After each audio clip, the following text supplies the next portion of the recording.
Good day everyone, my name is Joy Vergano and my report is all about baseball. Konting trivia, ang baseball ay ang national sports ng Amerika. Tinawag siyang favorite pastime ng Americans. Ang baseball ay katulad ng larong softball. Ang kaibahan lang, ang baseball ay nilalaro ng mga kalalakihan, while yung softball ay pwedeng laruin ng mga kababaihan at kalalakihan. Ang baseball ay may 9 na innings, while ang softball ay may 7 innings. Ang tawag sa paghati ng time ng game is innings sa baseball and sa softball. Now, let's define what is baseball. Baseball is a game played by 2 teams, with each team having 9 players in the field, which they attempt to score a run. Yung 2 teams na yan is the offensive teams and the defensive teams. Yung offensive team, ang goal nila is makascore ng run. Para makascore ng run, kailangan nilang ma-hit yung ball na pinitch ng pitcher at maka-run sa 4 na bases, from home base to first base, second base, third base, at makabalik sa home base.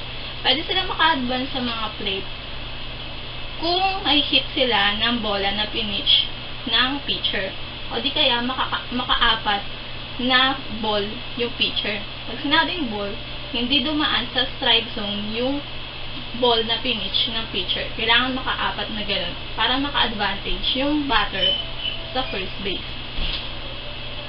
Then, usually, ang nauuna sa offensive team is yung visitor team, at sa defensive team naman, ang home team. Ang defensive team naman, ang goal niya is ma-stop ang pag-score ng offensive team at maka-out ng 3 players.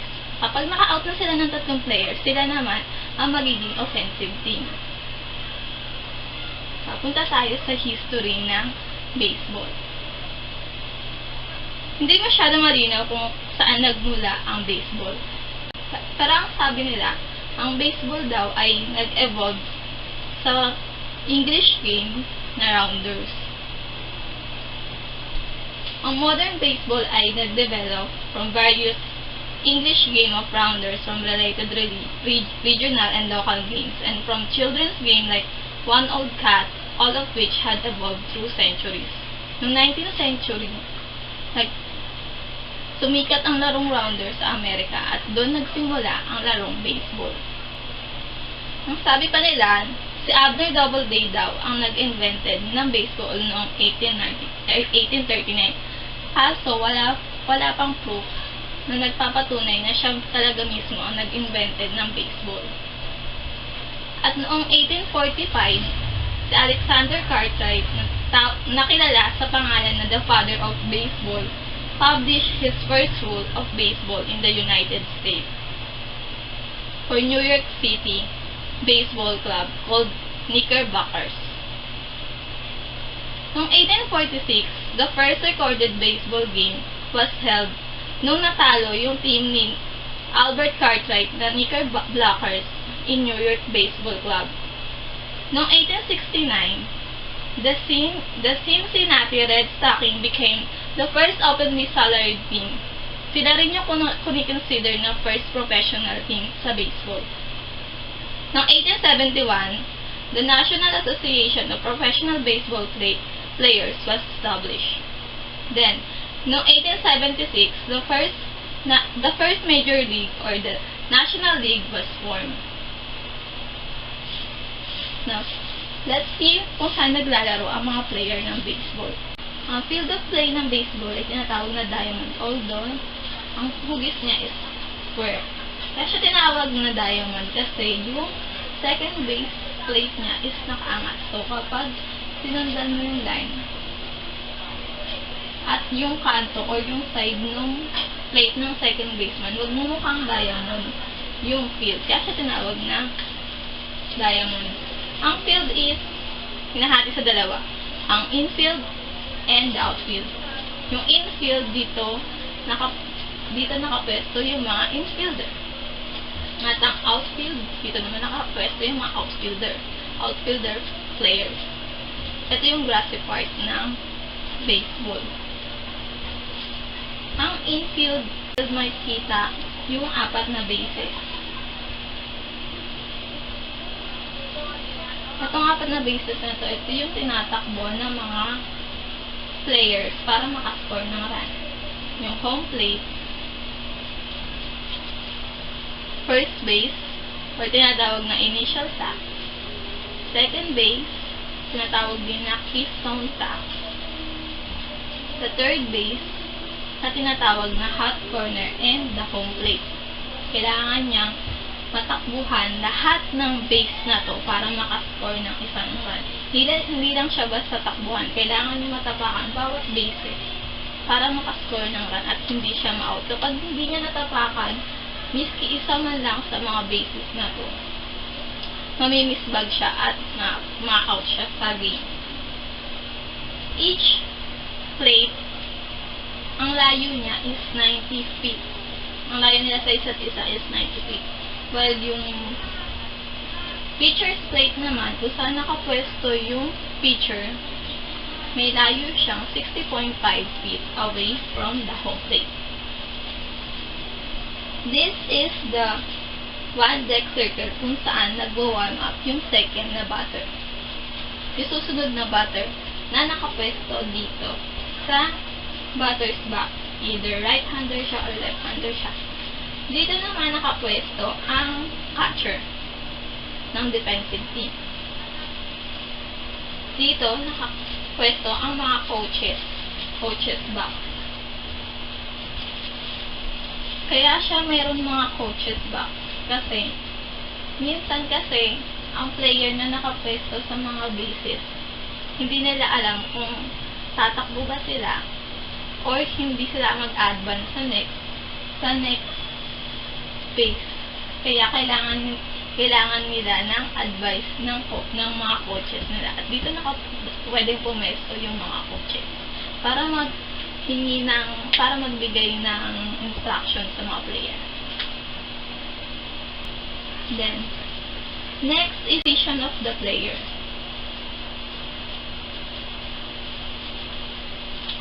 Kaya sabi ko kanina, ang baseball ay may 9 na players. Each team may 9 na player in the field. Kada players may designated na number yan. Ginagamit yan para sa scoring nila.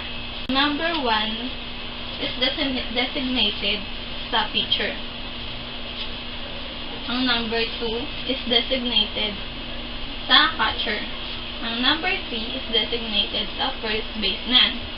Ang number 4 is designated sa second baseman. Ang number 5 is designated sa third baseman. Ang number 6 is designated sa shortstop. Then, number 7 is designated sa left fielder. The number 8 is designated sa center fielder. And lastly, the number 9 is designated sa right fielder. Para mas malinawan kayo kung ano ang rules ng baseball na ipapanood ako sa inyo.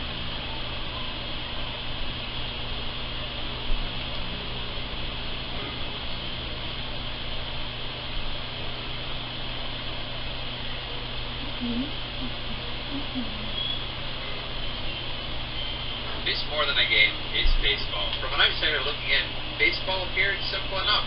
A pitcher throws the ball at the home plate. The other team's batters attempts to hit the ball and run around the field. 3 strikes push the batter out. 3 outs and the team switch. As Europeans generally prefer simple sports with easy rules and as few breaks as possible in the game. Each man that's on the side that's up, line up, and one by one go out to home plate. The men who are out try to get them out, and when he is out, he goes to the dugout, and the man on the deck is up, followed by the man in the hole. When they are all out, the side that's out comes in, and the side that's up goes out, and tries to get those coming in out, even if there are men still on and not out. There are men called umpires who stay in all the time, and they decide when the men who are in are out. And depending on the weather and the light, the umpires can also send everybody in, no matter whether they're in or out. When both sides have been in, and all the men are out, including those who are not out, then the game is finished. Wait a second, let's slow that down. We're going into a bit more detail here. This is what I learned about baseball from my friends. There are two teams that alternate between offense and defense, and like other games, each tries to score more points than the other.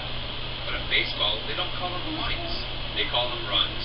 And you score a run by completing one circuit of 4 bases, but only while on offense or at bat. It's called at bat because of the cylindrical piece of wood the players use to hit the ball.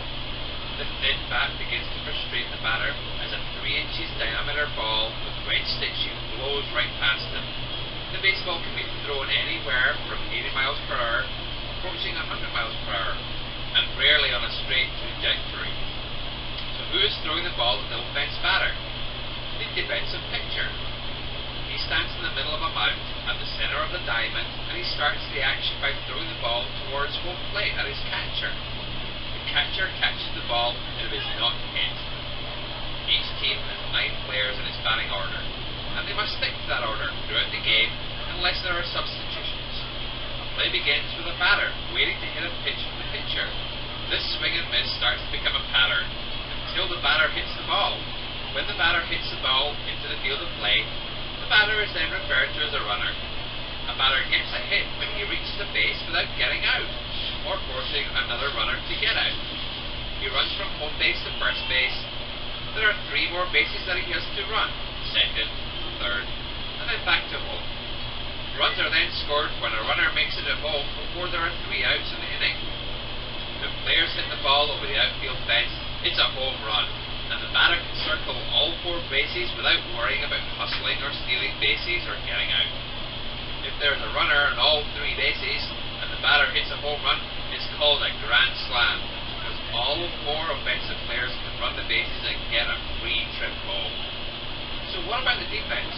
How do they stop these guys from scoring runs? The pitcher tries to get a batter out by throwing 3 strikes. First, a strike is a swing and a miss. Second, a strike is when a batter doesn't swing at a ball that flies over the plate through the strike zone. If the batter hits the ball in foul territory, it can be a strike, unless there are already 2 strikes. Then it's just basically a redo. And get this, if the catcher doesn't catch the 3rd strike, if it goes past them, or they lose it out of their glove, then the batter becomes a runner, and can try to get to first base before the catcher finds the ball and throws it to the first baseman. Then he's safe, even though he struck out. Now, if the pitcher throws 4 balls, which means a pitch that is not in the strike zone, and the batter doesn't swing at them, the batter is automatically allowed to go to first base. There are a few other ways for the defense to get the offense out. First is the strikeout, which we've discussed, where the batter misses 3 pitches. Then there's a force out, when the ball is hit and the defensive player gets the ball and reaches a base before the runner. Then there are flyouts, when a player hits the ball in the air and it's caught by a defensive player before the ball hits the ground. And last but not least, there are tagouts, where the runner is touched with the ball or by a glove with the ball in it. Let me explain the field to you. The field is often called a diamond, though the field is actually more shaped like a cone. The part of the field closest to the bases, inside the diamond, is called the infield, and the grassy, farther reaches is the outfield. The distance between each base is about 90 feet, the distance that an offensive player must run in order to reach the next base. The defense has infielders, who are the first baseman, second baseman, shortstop, and the third baseman, as well as the outfielders, the left fielder, center fielder, and right fielder. 9 players on the field in all. In professional baseball, there are 9 innings, and each inning is divided into 2. The top of the inning where one team is at bat, and the bottom of the inning where the team that was at bat grabs their gloves and goes into the field. Each team gets 3 outs in each half of the innings. After the bottom of the 9th inning is complete, the game is over, and the team with the most runs wins. If the game is tied, it can go into extra innings. What makes baseball so popular and so mysterious to the outsider looking in? So that's what I learned about baseball my first time out. I don't know if I explained it well enough, but I took a swing at it.